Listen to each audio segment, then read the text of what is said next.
Assalamu alaikum. My name is Mohammad Jalaludin. Today we will be discussing the British Raj in India and its transport systems. I'd like to give an overall background of the East India Company, which came into India in 1608 to establish trade routes and to get more into the spice trade.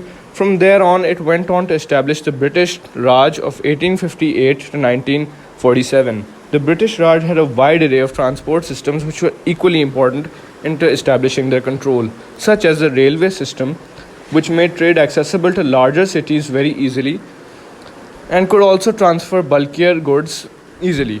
From there on, it came into the road transport. The road transport was, however, inadequate due to the poor Mughal infrastructure and then was developed after the First World War. The British Navy was one of the most powerful navies during this time, so that is why river transport was flourishing as it could transfer bulkier goods. Then in the later 1900s came the air transport. Air transport made trade more easier. My name is Sarah and I'll be discussing about the road transport under the British rule. The trunk road system, which was built during the Mughal rule, was totally inadequate comparing to the size of the country and its population. As you all can see that during the early days the Britishers did not work on the development of roads, as they thought that the railway would act as the engine of development. But it was after the First World War and Second World War that the motor transport received strong support.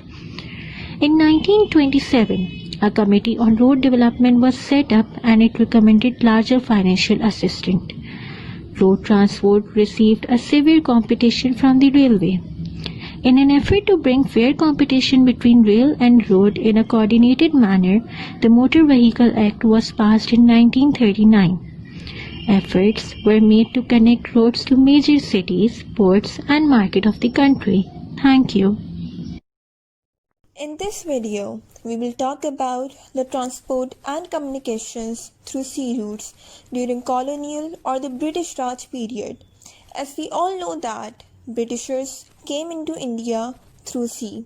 They came as traders but remained as rulers. When Britishers came into power, their prime objective was to turn whole India as a supplier of raw material and a consumer of finished goods.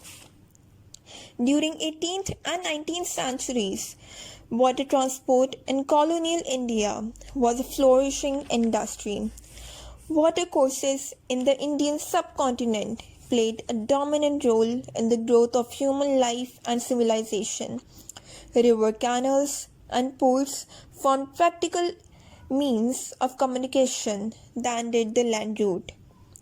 The river Ganga, the Indus River, the Brahmaputra, the Kaveri River, and the Krishna were used for navigation since ancient times.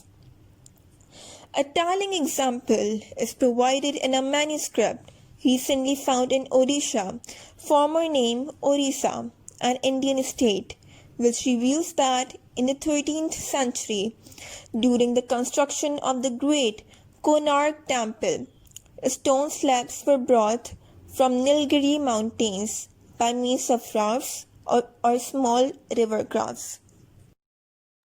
River transport was cheaper than roads and carried bulky volumes per head. In carrying internal trade, the role of boats was very crucial. However, the cheapest and quickest mode of transport was country boat. My name is Zouraiz and I'll be discussing about the British railway system. Before British, the main mode of transportation for India was animal carts, for example cow carts, camel carts, etc.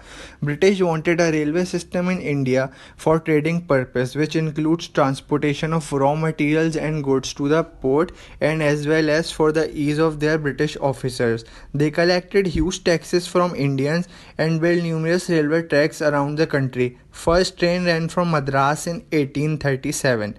The British railway system made trading easy for British in India and it also gained huge profits for British investors. The first passenger train was introduced in 1853 and as soon as the technology increased, the electric passenger trains were introduced in 1925. The British railway system did not bring much benefits for the Indians, but they learned a lot from this British railway system. The growth of transportation in India is just 100 years old. In 1911, the first airmail service between Allahabad and Ghani was introduced by the Post and Telegraph Department of the Government of India.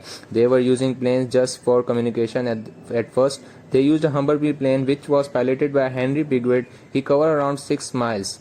In 1927, the world's first official national airline of Britain's Imperial Airline extended its routes to India. In 1929, Jahangir Ratanji Dadabhai Tata, also known as JRD Tata, completed his first solo flight after just 3.5 hours in the air with an instructor to get the first flying license to be issued in India. Because he was a son of rich businessman, later in 1932, JRD set up Tata Air Service, the first Indian commercial airline carries to transport mails and passengers within India, and finally he achieved his goal. After it became Air India Limited Company. By 1939, 3 air companies, the Total Airlines, the Indian National Airways, the Air Service of India, were set up for internal operation. After partition, the number of air companies operating in India increased to 10.